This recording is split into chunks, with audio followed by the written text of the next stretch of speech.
खूप जणांचा प्रश्न असतो की घोडा सर्कलमधून आउट ऑफ कसा फेकावा किंवा जागून आउट ऑफ कसा फेकावा.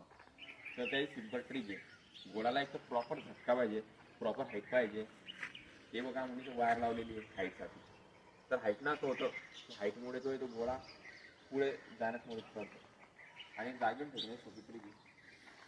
तिथं थोडं रेस नाही, रेसच्या मागची उभं राहायचं. घोडा पकडायचा कसा, ग्रीपवर हातावर पकडायचा कसा. जर का तुमचा पंजा मोठा असेल, टेक्निकला खेळायचा असेल तरी तो वगैरे बोटावर पकडू शकता. जर का तुमचा पंजा लहान असेल आणि ताकद असेल तरी त्या खाली पकडायचा आहे. मी दोन्ही ट्रिकला फेकून दाखवतो. हे बघा, आता इथं पकडल्या जागीनं सगळं खेळायचा. समजून घ्यायचा रेज आहे, तर रेजचं थोडंसं मागे उभं राहायचं, पाय थोडंसं हवेत ठेवायचा, थोडं खाली वाकायचं आणि वायर दिसत असेल तर या वायरच्या वरून फेकण्याचा प्रयत्न करायचा. म्हणजे एवढी तरी हाईट मिनिमम द्यायला हवी. आता असा घेतला जरा तिथून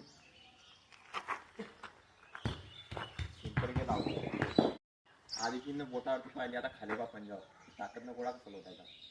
पुरा इथं गोळा ठेवायचा, बोटाने दूर दूर सुट्ट्या हे पकडून घ्यायचे. खांद्याचे ठेवायचं तर खांद्याचे ठेवा, मानजोड किंवा असा असा पण ठेवू शकता.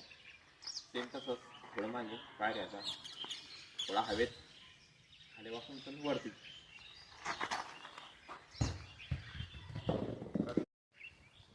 तर सर्कलमधून कमी रनमध्ये गोळा कसा फेकायचा आउटअप, जेणेकरून की कमी रनमध्ये आपला गोळा गेला पाहिजे. तर साधी टीम पण आहे. जर तुम्ही हा पाय वरती ठेवता एका जंपमध्ये, तिथं जायला पाहिजे एका जंपमध्ये. हा पाय असा हवेत, थोडा असा पुढे, त्याला जंप घ्यायचा की नका मागे आणायचा नाही. हा मागच्या पाय पुढे जंप घ्यायची. याच्याने काय झटकावून चांगला होतं आणि कमी रनमध्ये घ्या. हे बघा मी करून दाखवतो. पकडला गोळा इथे ठेवला,